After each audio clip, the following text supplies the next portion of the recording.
저는 평소에 결혼에 대해 크게 환상을 갖고 있었던 건 아니지만 그래도 그냥 남들 사는 만큼은 살고 싶었던 사람이에요. 그렇다고 꼭 괜찮은 집이라든지 잘생기고 멋있고 돈을 웬만큼 벌어오는 남편을 바랐던 것도 아니죠. 그냥 평범한 결혼 생활을 하면서 아기를 낳아 키우고 그렇게 부부가 둘이서 조용히 늙어가는 정도만 꿈꿨을 뿐이고요. 그렇게 생각하며 문을 열었던 제 결혼 생활은 상상한 것과는 말도 안 되는 또 다른 이면이 있어서 저를 너무나 충격받게 했습니다. 제 남편과 저는 1년 정도 만났고 참 자상하고 로맨틱한 남자였기 때문에 저 역시 좋은 인상을 갖고 있었어요. 마음 같아서는 더 빨리 결혼하고 싶다고 말해왔지만 그래도 저는 사계절은 겪어봐야 한다는 생각에 1년까지는 연애를 해보게 된 것이었죠. 이때 사실 남편이 저에게 밝혀왔던 사실이 있었는데 그걸 듣고 고민이 좀 많이 되긴 했어요. 저는 그때 20대 중반이었고 남편은 이제 막 서른이 되었는데 본인이 첫 결혼이 아니라는 겁니다. 듣고 너무나 놀라서 이 연애를 계속해도 되는 것인지 너무 망설이게 되었어요. 우리는 그렇게 많은 만남을 가진 상태는 아니었기 때문에 저도 고민이 되더라고요. 그리고 차라리 이렇게 일찍 말해준 모습을 보니 그만큼 이 남자가 진지하다는 것 정도는 알 수 있었죠. 첫 만남부터 제 눈에 들어왔던 사람이었고 이런 말을 들었다고 해서 바로 알겠다고 그럼 우리는 여기서 제 갈 길을 가자는 말을 할 수가 없겠더라고요. 결국 저희 부모님께는 말하지 않고 저와 이 사람만의 비밀로 하기로 한 뒤에 그대로 교제를 이어나가게 되었습니다. 그리하여 1년이 좀 지나서 결혼식을 올리게 되었는데요. 그 당시까지만 해도 저는 이 정도까지의 상황에 우리가 알고 있는 분명한 현실이라고 믿고 싶었어요. 남편도 아마 그럴 수 있으리라고 믿었던 것이었던 거고요. 이후 그 여자가 나타나서 모든 것을 다 뒤엎고 난장판을 쳐놓기 전까지는 말입니다. 지금 생각해보면 시부모님도 이미 저와 남편이 다 협의가 되었으니 말을 안 하셨던 것일 것 같기도 해요. 그리고 역시나 제 남편처럼 두 분도 나중에 새로운 사실이 밝혀질 리가 없으리라고 생각하셨을 거고요. 그런데 상황은 그렇게 쉽게 흘러가지 않았고 결국 제가 다 알게 되어버리는 상황으로 이어지게 되었답니다. 이게 다 무슨 말이냐면 그렇게 결혼식을 올린 뒤에 우리는 행복한 한 때를 보내다가 2년 차가 될 무렵 아기를 임신하게 되었어요. 다들 너나 할 것 없이 너무나 기뻐했죠. 시부모님 역시 너무나 좋아해 주셨고 우리 집에서는 하나밖에 없는 딸이 임신을 했으니 이만한 경사가 없었고요. 그렇게 그냥 모든 흐름이 이어지면 되는 것이었습니다. 그러나 그날 저녁 그 여자가 시댁에 나타나면서 모든 게 엉망진창이 되어버렸어요. 우리가 밥을 먹으면서 하하호호 떠들고 있던 날 노을이 예쁘게 지고 있던 그 저녁 집으로 다짜고짜 찾아와서 문을 흔들어대던 그 여자는 남편의 헤어진 전처였더군요. 왜 갑자기 나타나서 이 난리를 치는 것인지 밥을 먹다가 그 소리를 듣고 놀라서 눈이 휘둥그레진 저만 빼고 남편과 시부모님 모두 당황스러워 어쩔 줄 몰라 하는 얼굴이었어요. 이윽고 남편은 고개를 푹 숙이더니 모든 걸 체념한 얼굴로 급히 문 쪽으로 뛰어가더군요. 술 마신 듯한 여자의 찢어지는 목소리하며 그걸 밀어내고 고성을 지르는 남편하며 그 자체가 본 적이 없는 광경이었고 제 환경 안으로 들어와서는 안 되는 일이었어요. 자리에서 일어나지도 못한 채 불안한 표정을 짓고 있었던 저를 두고 어머니는 그냥 자리에 앉아 있으라고만 하고 나오지 못하게 하셨죠. 아버님은 씁쓸한 얼굴로 나가셔서 담배를 태우고 계셨고 한창 소동이 일어난 뒤에 남편이 벌개진 얼굴을 하고 숨을 몰아쉬고 있더군요. 그 여자는 간 것 같은데 남편의 표정은 매우 침통해 보였어요. 너무나 불안하고 찝찝한 마음 그리고 두려운 마음이 있어서 그런지 차마 제대로 된 상황을 묻기도 어려웠던 저에게 이상한 형체 하나가 보였어요. 현관에 넉나간 듯 서 있는 남편의 뒤로 희미하게 웬 형체가 서 있는 것이었죠. 아주 자그마한 게 말이에요. 내가 불안해서 뭘 잘못 본 건가 해서 다시 봤는데 그 순간 어머니가 제 어깨를 감싸 안으시면서 안방에 들어가 있어 라고 하시는 거예요. 그런데 저는 그걸 마다하고 다시 앞으로 움직였는데 글쎄 남편 뒤에는 웬 여자아이가 남편의 바지를 붙들고 서 있는 것이 아니겠어요. 저도 모르게 아무 말이나 막 쏟아져서 말 같지도 않은 질문을 했던 것 같습니다. 여보, 그 애는 누구예요? 웬 애예요? 제가 이 질문을 하면서도 뭔가 이해가 되지 않고 무서운 마음이 들었는데 이 뒤에 보이신 어머니의 반응에 뭔가 그 상황을 더 확인시켜주는 것 같았어요. 제가 이 말을 건네자마자 어머니는 아이고 하면서 그 자리에 주저앉으시더라고요. 저는 어머니를 일으켜드릴 여력도 없는 상태로 남편에게 반복해서 물었어요. 여보, 그 아이 대체 누구예요? 대답 좀 해봐요. 남편은 그대로 현관에서 신발도 벗지 못한 채 자기를 꼭 잡고 있는 그 아이의 손을 잡은 채로 그냥 벌벌 떨 뿐이었어요. 저 어머니, 이 애기 누구예요? 말씀 좀 해주세요. 어머니는 아세요? 나중에 지나보니 이게 얼마나 멍청한 소리를 한 건지 알겠더군요. 다들 어른마냥 굳어서 누구 하나 제대로 된 목소리를 내지 못하고 있다가 한참 시간이 지나 쥐가 날 것처럼 굳은 몸을 겨우 움직이면서 조금씩 살아있는 티를 내었어요. 일단 남편 옆에 우두커니 서 있던 그 여자아이도 한참을 그렇게 오래도록 있기는 힘들었던 것 같고요.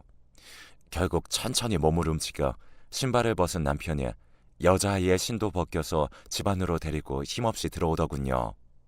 이때 알 수 없는 본능이 이미 저에게 답을 가르쳐주는 것 같았어요. 저 아이는 아무래도 남편의 아이인 것 같다는 느낌을 지울 수가 없더군요. 쓰러져서 눈물만 말없이 흘리고 계신 어머니며 남편의 비통한 얼굴이며 똑같이 저를 보고 겁에 질려 눈물을 머금고 있는 저 아이며 다 저만 빼고 알고 있는 듯 했어요. 몇 분 더 지나 자리에 앉아서 남편이 겨우 입을 열었는데 결국 제가 상상한 내용이 맞더군요. 저는 이후부터는 눈을 완전히 감고 절대 뜨지 못한 채 10여 분간 이어지는 남편의 설명을 듣기만 할 뿐이었어요. 알고 보니 이혼한 전처와의 사이에서 아이가 있었던 것입니다. 제가 알기로는 전처가 바람을 피워서 일방적으로 나가버렸고 그 후에 이혼 절차를 밟았다고 들었는데요. 아이가 있다는 사실은 전혀 확인하지 못했어요. 생각해보니 왜 그런 것에 대해 집요하게 묻지 않았을까 싶기도 하고 전처에 대해서 매우 좋지 않은 얼굴로 추억하며 대노했던 남편을 보며 당연히 이런 것과는 연관이 없다고 생각했던 것이겠죠. 이후로 며칠간을 홀로 독한 마음을 품기도 하고 나쁜 생각도 일순간 스쳐 지나가기도 하고 남편을 너무 사랑하고 있었기에 그만큼 더더욱 증오심이 들기도 하고 이러다간 절대 맨정신을 유지하기 힘들겠더군요. 그때 점점 말라가는 저를 보며 남편은 이렇다 소리도 못하고 그냥 매번 편지만 적어두고 나가면서 저에 대한 미안함과 죄책감에 대한 말을 표현할 뿐이었어요. 얼마간의 냉전을 지나 남편을 앉혀놓고 진지하게 말하게 되었는데 저도 남편의 생각을 들어보고 뭔가를 결정하던지 해야 할 것 같아 물꼬를 튼 것이었죠. 이 사람의 진심을 들어보고 아주 조금이라도 나쁜 의도가 있었다면 그냥 결혼 생활을 정리하자, 애를 혼자 낳아서 키우자 하는 생각을 갖고 말입니다. 하지만 이때 얘기를 들어보니 정말 저는 더 헷갈리게 되어 판단을 하기 힘들어졌어요. 이게 거짓말 같지는 않았던 게 그때 남편도 너무나 놀라고 경악을 금치 못하는 상태로 그 아이를 받아안게 되었거든요. 전처가 나가는 와중에 본인이 아이를 키우겠다고 일방적으로 데려가 버렸기에 본인도 그때 상처가 꽤 컸던 것 같아요.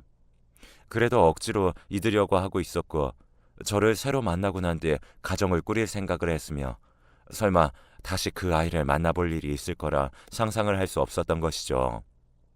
왜냐하면 아이를 데려가 버린 뒤에 일방적으로 잠적해 남편을 만나주지도 않았고 아기를 보여주지도 않았던 전처였기 때문이에요. 그런데 어느 날 갑자기 이렇게 나타나 버려서 자기 마음대로 애를 놓고 그 길로 사라져 버린 것입니다. 그러니 그날 본인도 충격이었을 테고 저에게 이렇다 저렇다 설명을 하면서 본인도 미친 듯이 괴로웠던 것 같아요. 여기까지가 남편의 말이고 이후의 결정을 어떻게 해야 하는지는 오로지 제 선택에 따르겠다고 하더군요. 이후로 저는 또 며칠 생각할 시간을 달라고 했고 남편 역시 괴로운 얼굴로 알겠다고 했어요. 이대로 이혼을 해야 하는 건지 아니면 그 아이를 고아원이건 어디건 보내던지 이런저런 생각들이 들었어요. 그런데 참 다시 생각해도 제가 왜 그런 판단을 했던 것일까요? 제 뱃속에 아이가 있어서 그랬던 것인지, 이 아이와 함께 살면서 이혼을 하고 혼자 아빠 없는 아이로 키우겠다는 상상을 해서 그랬는지, 그 얼굴도 잘 모르는 전처가 남기고 간 아이가 또다시 버려진다고 생각하니까 이 또한 가슴이 갑갑해지더군요. 그러고 보면 저도 참 한심한 여자예요. 이혼을 한 남자를 만나서 그 사람에게 아이가 있었던 것도 모른 채 임신한 주제에 내 코가 석자인데 그 와중에 뭘 남이 낳아놓은 아이 걱정까지 새삼 했었는지 말이에요. 저도 딸을 낳았지만 나중에 딸이 이런 걸로 고민한다면 한심한 소리 한다며 등짝을 때렸을지도 모르는 일입니다. 그런데 그때 남편의 스치듯한 이야기가 있었는데 그 말이 왠지 모르게 자꾸 자다가도 생각이 나고 제 발목을 잡는 것이었습니다. 전처가 바람 피운 남자랑 함께 살면서 딸아이를 데리고 있었던 모양이야. 그런데 그 남자가 저 아이를 어디 버리고 오라고 했나 봐. 알고 보니까 전처가 없을 때 아이를 때리기도 하고 무섭게 굴었는지 애가 많이 불안해 보이더라고. 그런 상황에서 또 정신없는 전처는 바람남 남자를 선택하기로 한 것이었대. 자기 배 아파서 낳은 딸애를 갖다가 다시 전 남편에게 보내버리고 사라진 것이었고, 겨우 기억을 되돌려보니 그때 남편 뒤에 있었던 그 여자아이는 매우 혈색이 좋지 않았고 두려움에 가득 찬 표정을 하고 있었어요. 자기 엄마한테 가서 사랑을 받고도 모자란 아이일 텐데, 기껏해야 3, 4살 되어 보이는 아이였을 텐데 얼굴도 우둘투둘한 상처도 많고 옷도 허름하고 지저분한 것을 입고 있었거든요. 전처와 그 남자로부터 학대를 받았고 친엄마라는 작자는 자기 딸을 보호해주지 못할 망정 남자에게 미쳐가지고 딸을 버리다니. 여기까지 생각만 했는데도 머리가 아파오고 너무 힘들었어요. 아이는 너무 안 됐는데 왜 내가 이런 것까지 생각을 해야 하는 건지, 나와 내 아이와의 삶을 상상하기만 해도 앞으로 갈 길이 멀고 계획이 많은데 말이에요. 하지만 제가 기존에 하던 일이 유치원 교사라 기존의 선생님으로서 아이들을 대할 때도 종종 저렇게 가정에서 학대당하는 아이들을 많이 봤어요. 그래서 이제 특징적인 것들이 더 눈에 보였고 아이들을 유독 예뻐했었기에 그런 아픔들이 더 잘 보여서 편치 않았습니다. 이제 앞으로 어떤 생활을 하며 살아야 하는 건지, 솔직히 그때는 제가 교사였고 엄연히 남과 남의 관계였기 때문에 유치원이라는 공간 안에서 그들의 부모로부터 아이를 보호할 수 있었어요. 그때도 아마 그 부모들이 그 아이를 저보고 키우라고 했다면 저는 엄두를 내지 못했겠죠. 보호기관에 보내던지 고아원 쪽으로 연결해주는 일을 할 수 있는 게 전부였을 거예요. 그런데 결혼을 해서 가정을 꾸리고 아이까지 가진 몸으로서, 그것도 사정이 딱한 그냥 남의 집 아이가 아니라 내 남편과 관련 있는 아이로 마주하게 되니 이제 정말 견딜 수가 없더라고요. 나라는 인간이 느끼는 한 동정과, 그리고 한편으로는 말할 수 없이 가혹한 잔인함 등 죄책감까지 계속 이어졌어요. 아이가 불쌍하긴 했지만 엄연히 나에게 있어서는 나를 스트레스 받게 하는 존재. 그러니 떨어뜨려 놔야만 한다. 그래야 나와 지금 뱃속의 내 아이가 살아갈 수 있다. 등등 많은 생각들이 오갔죠. 더군다나 남편은 선택을 제가 하도록 했기 때문에 차라리 뭔가 하나라도 본인이 결정하겠다고 우겨댔다면 더 빠르게 선택했을 텐데 너무 어렵더라고요. 이때 너무 스트레스를 받아서 임산부의 몸으로 위험까지 앓고 약도 못 받은 채 끙끙 앓기만 했고, 남편 역시 식음을 전폐하고 같이 쭉 말라가는 걸 보니 이 시간이 더 길어지면 안 될 것 같았어요. 이때 굳이 그럴 필요가 없었는데 저는 정말 미친 척 남편과 함께 시댁에 가보기로 했어요. 내가 진짜 미쳐도 단단히 미쳤구나. 뭔 대단한 성인이 납셨다고 그 애를 들여다보러 가는 건가 싶었는데요. 일단은 보자는 마음으로 가긴 했지만 시댁에 들어서고 그 아이를 돌보고 있던 어머니의 모습을 보니 다시 왈칵하면서 서러움과 분노가 밀려 들어오긴 하더군요. 다 나를 속이고 우롱하나 하는 생각에 일시적으로 밀려왔다가도 그간 계속 괴로워하면서 생각했던 것들, 남편으로부터 들었던 설명들을 생각하니 또 마냥 미워할 수만도 없어서 복잡해졌어요. 어머니는 저를 볼 면목이 없으셨는지 계속 고개를 숙이셨고 그 앞에 안겨있던 여자아이는 저를 빤히 보더군요. 처음 봤을 때보다는 혈색이 조금 나아지긴 했지만 여전히 아이가 표정도 어둡고 힘도 없어 보였어요. 일단 저는 앞으로 가 앉아서 그 아이에게 그냥 평범하게 말을 걸었어요. 제가 유치원에서 그 또래의 아이들을 대하듯 말입니다. 이름이 뭐니? 몇 살이니? 하고 말을 걸었는데 아이가 한참 뜸을 들이고 눈치를 보다가 조금씩 대답하더군요. 그러면서 잠깐 사이를 두었다가 정말 시덥지 않은 이야기들을 습관적으로 늘어놓게 되었어요. 흔히 유치원에 새로운 아이가 왔을 때 낯을 트고 정을 들이게 하려고 하는 교사로서의 행동을 하게 된 것이었죠. 아이는 그렇게 자기 이름은 희원이고 4살이라면서 떠듬떠듬 말을 떼면서 얘기를 했어요. 저는 이때 뭐라고 말해야 할지 몰라서 저를 선생님이라고 소개하게 되었답니다. 이모라고 하거나 뭐 달리 말하고 싶은 수식어가 딱히 없었기에 그냥 말이나 터보자는 생각으로 그렇게 말한 것이었죠. 그렇게 해서 그 아이를 보다 보니 나중에 제가 집에 가려고 할 때 울음을 터뜨리는 모습에 또 할 말 없이 우두커니 서 있게 되더군요. 넋나간 상태로 말을 걸었다가 끝도 없이 저에게 마음을 여는 그 아이를 보니 그냥 일어설 수가 없어서 그렇게 두어 시간 있었어요. 남편은 제 눈치를 보면서 그만 일어나자고 하고 저도 피곤했기에 가려고 하는데 가지 말라며 눈물 콧물 쏟으면서 힘없이 울어제끼는 그 아이를 보니까 왜 제 속이 다 울컥하고 뭔가 막 메스껍고 올라올 것 같은지 그때 컨디션이 나쁘기도 했지만 그냥 그 아이를 그렇게 외면하기가 힘들더군요. 일단 그날은 갔지만 저는 다음날 다시 시댁에 갔어요. 학대를 당하고 어른을 무서워하게 된 아이들은 그렇게 자꾸 어른들에 대한 신뢰를 잃어가게 되고 허한 마음으로 시간을 보낸다는 것을 알아서 그런지 그냥 내버려둘 수가 없었어요. 이런 날들이 반복되어지다 보니 어머니는 제가 가면 말없이 점심을 차려주시고는 그 아이와 보내는 시간 동안 멀리에서 저를 물끄러미 보시기만 하더군요. 그렇게 며칠을 보내고 선생님과 아이의 사이로 지냈던 우리는 이제 시댁에서 만나는 것이 아닌 우리 집으로 데려와 함께 사는 쪽으로 방향이 바뀌었어요.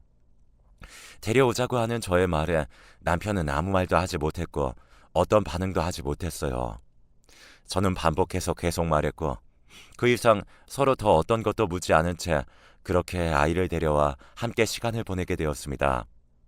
그 아이 희원이라는 이름을 갖고 있었던 아이는 그냥 그 이름을 그대로 불러주기로 했어요.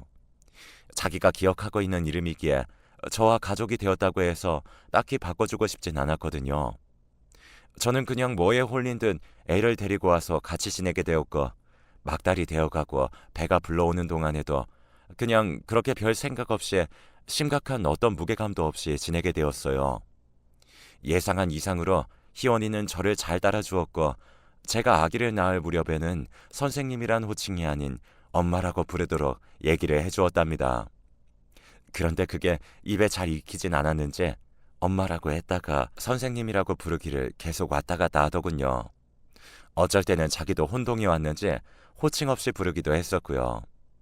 그렇게 그냥 물 흐르듯 희원이는 저와 남편과 제 아이의 틈으로 스며들어와 함께 지내게 되었고 저는 곧 아이를 출산하게 되었어요. 물론 갓난쟁이를 낳고 키우는 동안에 내 자식도 아닌 희원이까지 함께 신경 쓰고 돌보는 건 쉽지 않았죠. 하지만 나름 터울이 있어서 그런지 제가 한창 딸아이를 먹이고 기저귀를 갈고 힘들 무렵 희원이는 씩씩하게 제 아빠와 함께 시간을 보내고 분유를 먹이는 저를 도와주기도 하고 그냥 옆에서 그렇게 있는 둥 없는 둥 지내더군요. 어쩜 그렇게 순하게 내 옆에 있었는지 마치 보조 선생님 마냥 함께 있어 주었어요.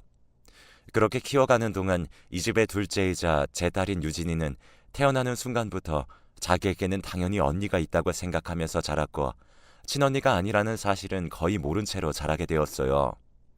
저와 남편 앞에 어떠한 제대로 된 절차도 없이 희원이는 우리 집의 큰딸로 그리고 유진이는 둘째 딸로 이렇게 자매를 키우는 네 식구가 되어 살게 되었던 것인데요.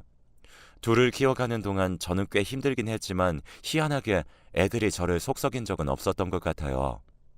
어느 정도 키워놓고 제가 다시 어린이집 교사로서 복귀해서 원장을 준비하며 일하는 동안에도 딸들은 둘이서 서로 의지하면서 잘 자라주더군요. 중학교 무렵 사춘기가 왔을 때에도 희원이는 별일 없이 지나갔는데 아무래도 뭔가 스스로 고민이 많았겠지만 저에게 제대로 오픈하지 못했으리라는 생각이 듭니다.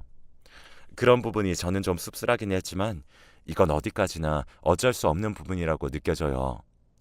사실 좀 두렵기도 했었거든요.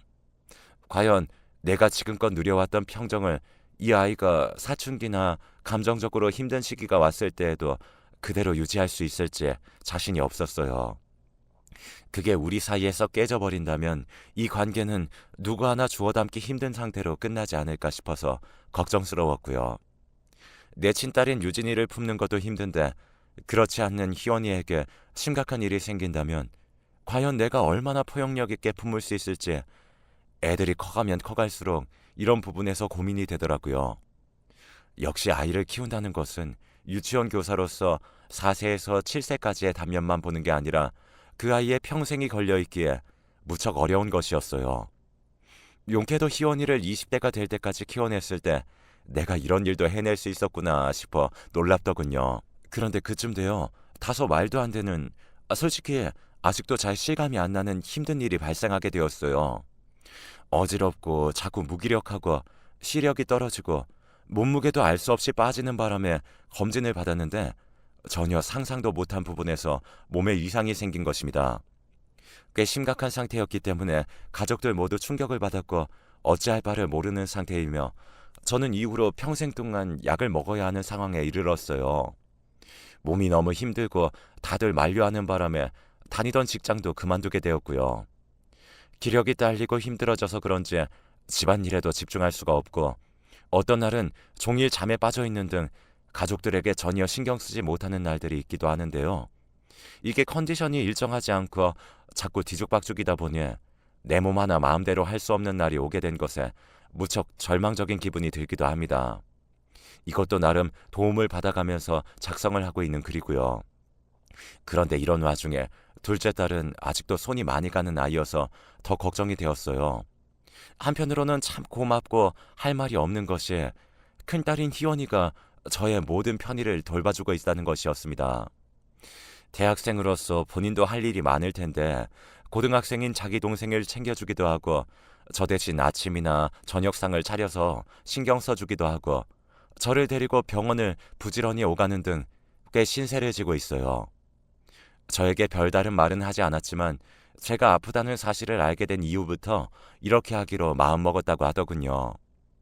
사실 희원이는 말이 많지 않은 편이고 자기 속내를 크게 티내는 성격이 아니었기에 저는 늘 마음을 쓰면서도 우리 안에 뭔가 깊은 것을 나누지 못했다는 생각을 해왔어요.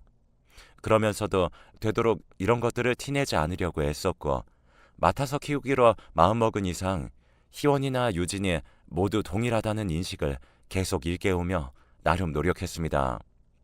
그것이 제대로 전달되었다면 좋겠지만 그렇지 않을 수도 있을 것 같아서 늘 희원이의 생각을 알게 되고 묻는 것을 두려워하기도 했고요. 그렇기에 우리 사이에 오고 간 말들이나 마음이 딱히 있는 건 아니지만 제가 이렇게 아프고 힘들어지는 동안 말없이 마음을 써주고 움직여주는 희원이를 보면 참 뭐라고 말해야 할지 모르겠어요. 얼마 전 제가 밤중에 일어날 수가 없어서 뒤척이다가 다시 주저앉았던 적이 있는데 남편도 놀랐고 유진이 역시 울고불고 난리도 아니었지만 희원이가 제 손을 잡고 끄끄 소리를 내며 우는 걸 보니 왜 그렇게 저도 눈물이 터져나왔던 걸까요? 이 병을 얻게 된 것이 저로서는 참으로 절망적인 상황이기도 하지만 이 병 때문에 가족들의 마음이 오롯이 나에게 똑같은 형태로 향하고 있다는 것을 알게 되기도 했어요. 특히 희원이가 이렇게 지극정성으로 저를 보살펴주고 보호자 역할을 해낼 줄은 몰랐기에 남편이나 둘째 딸 유진이 모두 희원이에게 고마워하고 있어요. 그간 희원이와 어떻게든 보냈던 시간들이 이렇게 저에게 되돌아와서 힘이 되어주고 지탱해줄 줄은 정말 전혀 몰랐습니다. 엄마를 이렇게 도와줘서 고맙다는 말을 용기 내어 입 밖으로 내었을 때도 말없이 그냥 씩 웃기만 하는 희원이를 보면 그날 우리가 처음 마주했던 날들이 자꾸 머릿속에 떠올라요. 유독 그날이 떠오르고 제게 많은 생각을 하게 만들었기에 이 느낌을 그대로 남기고 싶은 마음에 이렇게 사연을 보내게 되었습니다. 가끔 마음이 약해질 때도 있지만 제가 지금 누리고 있는 것들을 보며 힘을 내려고 합니다. 제 이야기를 들어주셔서 감사합니다.